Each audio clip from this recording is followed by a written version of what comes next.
वचन दिले तू मला मालिकेच्या आजच्या भागामध्ये आपण पाहणार आहोत की ऊर्जा इथे आता चहा पीत बसलेली असते आणि सोबतच खारीसुद्धा. आणि त्यावेळेला ना तिला शौर्याचा भास होऊ लागतो, जसं की तिच्या समोर आता शौर्यच येऊन उभा आहे असं कुठेतरी तिला वाटतं. आणि तो तिला हेही म्हणतोय की काय ग, आज एकटीच चाय आणि खारी खात बसली आहेस, तुला माझी आठवण आली नाही का? आणि असं जेव्हा तो तिला बोलतो तेव्हा मात्र आता ती त्याच्याकडे बघून हसत असते आणि ती म्हणत असते की असं काही नाही, पण तिच्या समोर शौर्य नसतो, पण तिला होणारा हा भास असतो. ती जेव्हा शुद्धीवर येते तेव्हा तिच्या समोर तो चहाच्या टपरीवर जो मुलगा असतो ना, तोच दिसत असतो आणि त्यामुळेच तिला हा भास खूप जास्त होऊ लागलेला असतो. तिला जिकडे तिकडे आता शौर्यच दिसत असतो. त्यावरूनच ती आता समजून गेलेली असते की तिचं काही शौर्याशिवाय आता पान हलणारं नाही आहे. दुसरीकडे आता शौर्याला सुद्धा ऊर्जाची खूप जास्त आठवण येत असते आणि म्हणूनच तो सुद्धा आता शौर्य विचार करतो की ऊर्जाला एकदा फोन लावू का.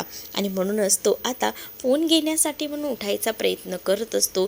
तेच आता तिकडे हर्षवर्धन आलेला असतो आणि हर्षवर्धन आता जेव्हा तिथे येतो ना, तेव्हा मात्र आता शौर्याला म्हणत असतो की काय झालं, तुला काय हवं आहे मला सांग ना, आणि तुला काही हवं असेल ना तर मला बिनधास्त सांगत जा, असं देखील शौर्याला आता हर्षवर्धन बोलत असतात. त्याच वेळेला शौर्य शांत बसलेला असतो. हर्षवर्धन आता शौर्यला समजवायचा प्रयत्न करत असतात. सध्या तू स्वतःची खूप जास्त काळजी घ्यायला हवी, कारण तुला माहीत नसेल पण डॉक्टर भागवत यांनी आम्हाला सांगितलेलं आहे, तू काहीतरी आमच्यापासून लपवतोयस का, काही झालंय का, काही घडलंय का, तर ते सांग. म्हणजे ते जर तू सांगितलंस ना तर ते आम्हाला बरं पटेल. म्हणजे काय ना, आम्हाला कळलं आहे की तुला मानसिक त्रास आहे, पण तो कसला या काही गोष्टी आम्हाला कळत नाही आहेत. तू जर बोलशील ना तर आम्हालाही कळेल ना की तुझ्या मनात नेमकं काय चाललं आहे ते. असंही आता हर्षवर्धन हे आता शौर्याला बोलत असतात. शौर्य आता हर्षवर्धनला विचारत असतो की मला मला जरा सांगा की नेमकं नेमकं काय चाललं आहे. म्हणजे शौर्य हे विचारत असतो की ऊर्जाचे मारेकरी कोणी सापडले का, ऊर्जावर हल्ला कोणी केला होता याचा काही शोध लागला का, असंही तो आता विचारत असतो. तो जेव्हा हे प्रश्न विचारतो तेव्हा मात्र आता हर्षवर्धन त्याला सांगू लागतात, अजून तरी काहीच समजलेलं नाही आहे. मी अक्षरशः प्रयत्न करतोय की ह्या सगळ्यामध्ये कोण आहे हे सगळ्या गोष्टी शोधण्याचा, पण तू काळजी करू नकोस, यातूनही मार्ग भेटेल, असंही आता हर्षवर्धन शौर्याला सांगत असतात. तर त्यानंतर शौर्य म्हणत असतो की तुम्हाला माझ्या मनातलं कळत नसेल की माझ्या मनात नेमकं काय चाललंय. हर्षवर्धन शौर्याला म्हणतो की सांग ना मग, तुझ्या मनात काय चाललंय, तू माझ्यापासून काही लपवतोयस का. त्याच वेळेला शौर्य हर्षवर्धनला सांगायला चाललेला असतो की माझं ऊर्जावर. तेवढ्यातच हर्षवर्धन आता थांबवतो. हर्षवर्धन म्हणतो की हो मला माहिती आहे, तुला हेच बोलायचं आहे ना की ऊर्जाने तुझ्यासाठी गोळी झेलली तर तुलासुद्धा तिच्यासाठी काही करावंसं वाटतंय. नको काळजी करूस, मी आहे ना, मी हे उपकार कधीही विसरणार नाही तिचे, असंही आता म्हटलं जात असतं. त्याच वेळेला शौर्य हर्षवर्धन जात असताना हर्षवर्धनला म्हणत असतो की बघा, मला तुम्हाला एकच गोष्ट सांगायची आहे, ती म्हणजे प्लीज आता सध्या तरी म्हणजे मला बरं नाही आहे तोपर्यंत ऊर्जावर कोणतंही संकट येणार नाही याची काळजी प्लीज तुम्ही घ्याल का. कारण मला माहिती आहे की तुम्ही नक्कीच या सगळ्याची काळजी घ्याल, कारण तुम्हाला तर माहिती आहे तुमचे अपोनंट आहे, पण तरीसुद्धा मला तुम्हाला बोलावंसं वाटलं, सांगावंसं वाटलं, म्हणून मी तुम्हाला या सगळ्या गोष्टी सांगतोय. प्लीज तिच्यावर कोणतंही संकट येणार नाही ना याची जबाबदारी तुम्ही घ्या, आणि तुम्ही तसं मला वचन देताय ना, असंही आता इथे शौर्य जो आहे तो हर्षवर्धनला बोलत असतो. हर्षवर्धनला आता शौर्याचं ऐकावंच लागतं, दुसरा काही ऑप्शन उरलेला नसतो. त्यानंतर हर्षवर्धन रूमच्या बाहेर निघतात. तेच आता कुमुदिनी आजी शौर्याच्या रूममध्ये जायला निघालेली असते. हर्षवर्धन कुमुदिनी आजीला थांबवून घेतो आणि कुठे निघालात, त्यावर कुमुदिनी आजी म्हणतात की तुला तर चांगलंच माहिती आहे की इथे इथे कोणाची खोली आहे ती, आणि मी कोणाच्याही रूममध्ये जात नाही शौर्याशिवाय, असंही आता कुमुदिनी आजी हर्षवर्धनला बोलत असतात. हर्षवर्धन आता कुमुदिनी आजींना सांगतो की बघा, आता जरी तो झोपलेला नसला, जागा असला तरीसुद्धा त्याला काही प्रेशराईज करू नका, कारण तुम्हाला सांगतो की आपल्या आपल्याला ज्या गोष्टी माहिती आहेत, जसं की त्याचं ऊर्जावर असलेलं प्रेम, या सगळ्या गोष्टी तुम्ही आम्हाला कळू दिल्या आहेत. पण ह्या गोष्टी अजूनही त्यांना माहिती नाही आहेत की हे आपल्याला कळलेलं आहे ते. त्यामुळे जरा जरा सावधच, काहीच बोलायची गरज नाही आहे, असं देखील हर्षवर्धन आता बोलत असतात. हर्षवर्धनला कुमुदिनी आजी बोलते की मी माझ्या नातवासोबत आहे ना बरोबर फ्रीली असते. मी माझ्या नातवाशी काय बोलायचं आणि काय नाही हे तुम्ही मला सांगू नका. हर्षवर्धनला चांगलंच उत्तर कुमुदिनी आजींनी आता दिलेलं असतं. कारण कुमुदिनी आजीला आता काही झालं तरी शौर्याची काळजी असते आणि तिला माहिती असतं की शौर्याचं ऊर्जाचं एकमेकांवर खूप जास्त प्रेम आहे आणि त्यांना दोघांनाही कधीच वेगळं होऊ द्यायचं नाही, हे सुद्धा कुमुदिनी आजी बरोबर ओळखून असतात. आणि त्यामुळे त्या आता हर्षवर्धनच्या बोलण्याचा जास्त विचार करत नाही, इग्नोर करून त्या आता निघून जातात. दुसरीकडे आता दिव्या ही आता घरी आलेली असते आणि घरी येऊन ती आता आरोप करू लागते आपल्या आईलाच, म्हणजे पूर्वाला म्हणत असते की तू हे चांगलं नाही केलंसा. म्हणजे मला बघ, तू मला सांगितलंही नाहीस. गेले काही दिवस जे काही सुरू आहे ते, म्हणजेच शौर्याचं ऊर्जावर प्रेम आहे आणि ऊर्जासुद्धा शौर्यावर प्रेम करते. या गोष्टी तू माझ्यापासून लपवून ठेवल्यास का गाई, का? आणि त्या दिवशी माझ्यापासून ती ही गोष्टसुद्धा लपवलीस की ऊर्जाला बघायला मुलगा येणार होता. पण कसं ना कसं मला कळलं होतं. पण तू मला एक गोष्ट सांग की ऊर्जाचं लग्न का नाही ठरलं, त्यामागे काय कारण आहे, हे सुद्धा आता दिव्या विचारत असते. पण त्याच वेळेला दिव्या मुद्दामूनच आता कान भरायला आलेली असते. कारण तिला माहिती आहे ऊर्जा काही झालं तरी ह्या घरात यायला नको आणि त्यासाठी तिचे प्रयत्न सुरू असतात. ती आता मुद्दामूनच असते की मला माहिती आहे लग्न ठरलं होतं पण ते कॅन्सल झालं. पण ते कॅन्सल होण्यामागे सुद्धा शौर्याचाच हात असेल ना. म्हणजे त्या दिवशी मला इथे कळलं होतं की ऊर्जाचं लग्न ठरलेलं आहे. घरी जाऊन मी ही गोष्ट शौर्याच्या कानावर घातली. त्यानंतर शौर्याने इथे येऊन तमाशा केला का गं? काय झालं होतं नेमकं? सांग ना मला, सांग.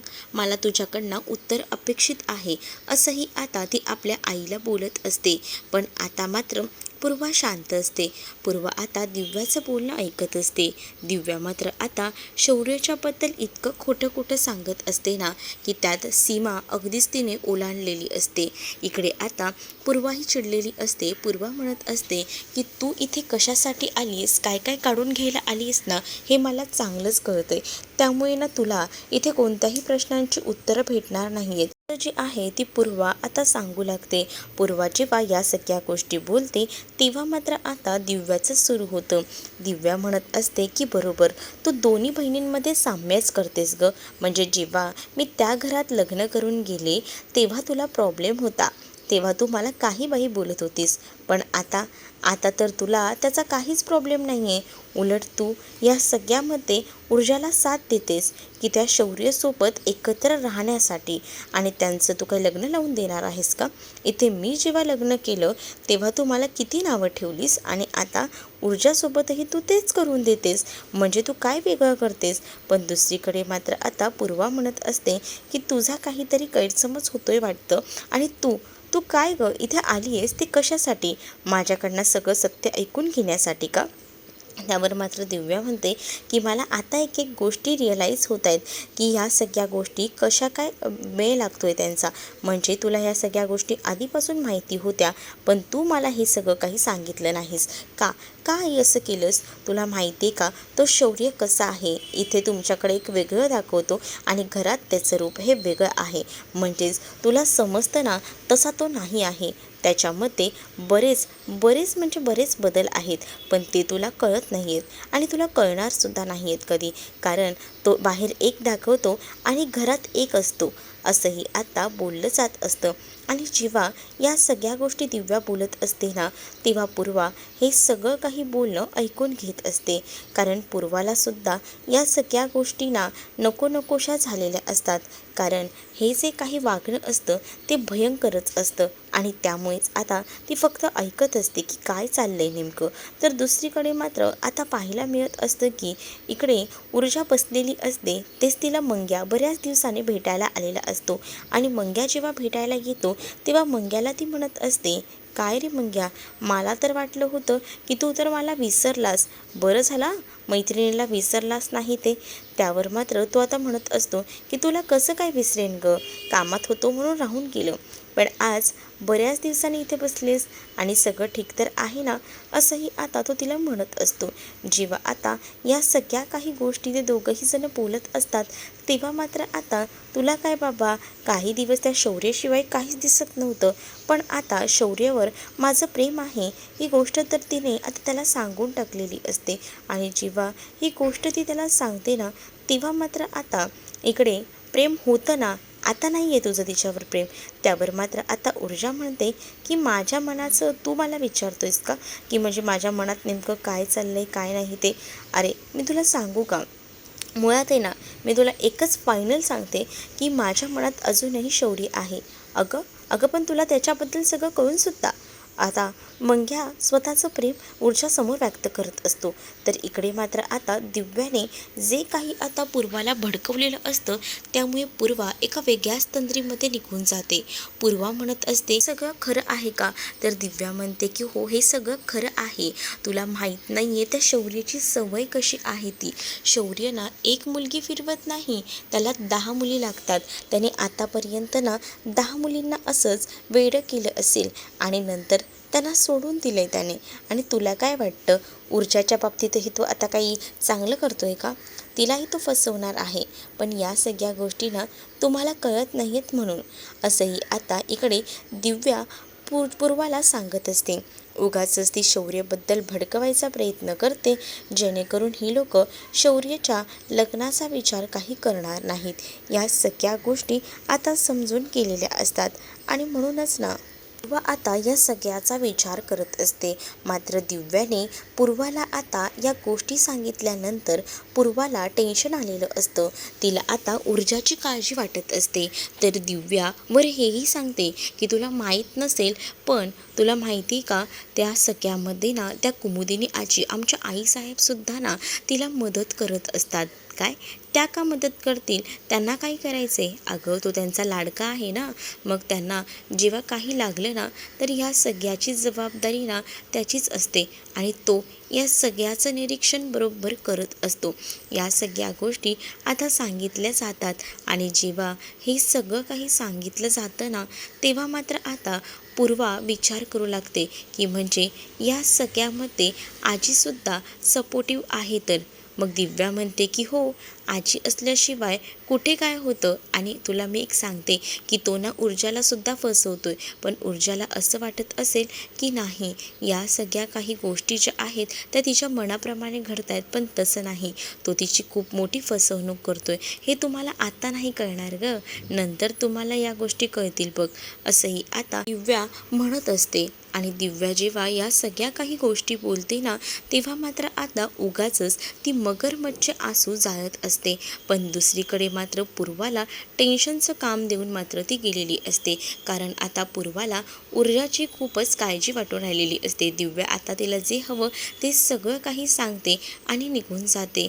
आणि जेव्हा ती या सगळ्या गोष्टी सांगून निघून जाते ना तेव्हा मात्र दिव्याला खूप मजा येत असते.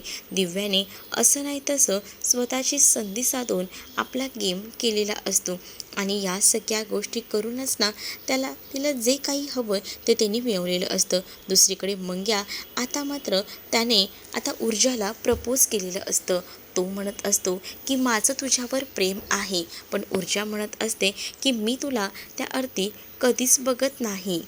दोघांमध्ये फक्त मैत्री आहे आणि तू या मैत्रीचं रूपांतर कशात करतोयस, मला तुझ्याबरोबरची मैत्रीच करायला आवडेल, असंही ती आता त्याला म्हणत असते. पण इकडे मात्र मंग्या म्हणतो की पण माझं तुझ्यावर खूप जास्त प्रेम आहे, हे असं नाही होऊ शकत रे मंग्या. मंग्या तू जरा विचार कर ना, आपली फ्रेंडशिप किती चांगली, पण मंग्या त्याच्या मतावर ठाम असतो.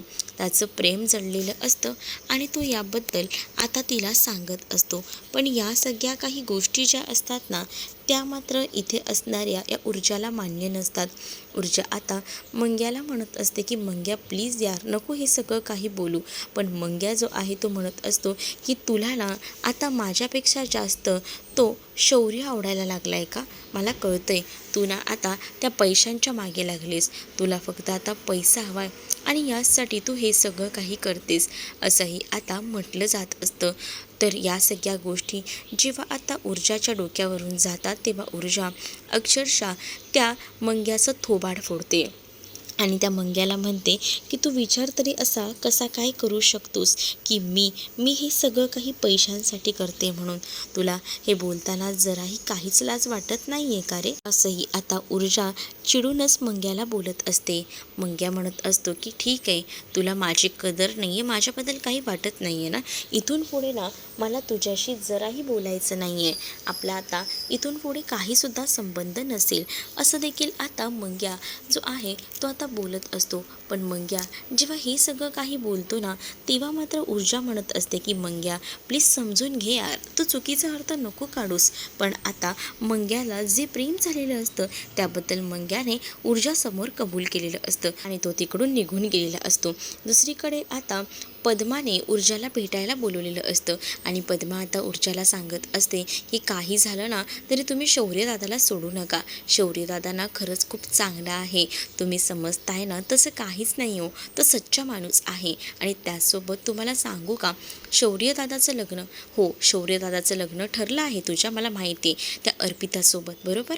हां, अर्पिता ही म्हणजे त्या शिर्केंची मुलगी आहे आणि त्यांचं लग्न हे तिच्यासोबत ठरलेलं असलं तरीसुद्धा आपल्या हर्षवर्धन साहेबांची एक बहीण आहे तीर्था, तिचं लग्न हे विक्रांतसोबत ठरलेलं आहे. ही लग्ने अशी ठरलेली आहेत, ही गोष्ट जेव्हा आता ऊर्जाला समजते तेव्हा ऊर्जाला खूप मोठा धक्का बसतो.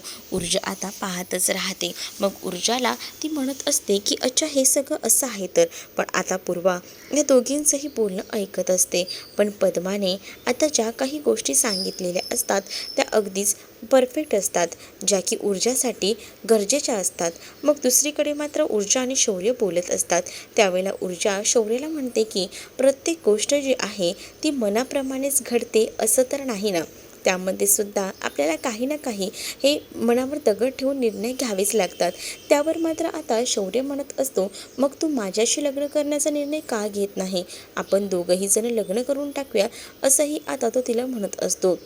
आणि जेव्हा आता तो तिला हे सगळं काही बोलतो तेव्हा मात्र आता ऊर्जा जी आहे ती विचार करू लागते आणि त्यानंतर ती आता शौर्याच्या तुम्हाला हा बोलणं भाग कसा वाटला हे कमेंटमध्ये मला नक्कीच सांगा आणि अशाच नवनवीन भागांसाठी आपल्या चॅनलला सबस्क्राईब करायला विसरू नका. चला तर मग भेटूया पुढच्या भागामध्ये. तोपर्यंत टाटा बाय. व्हिडिओ आवडला असेल तर लाईक करायला विसरू नका.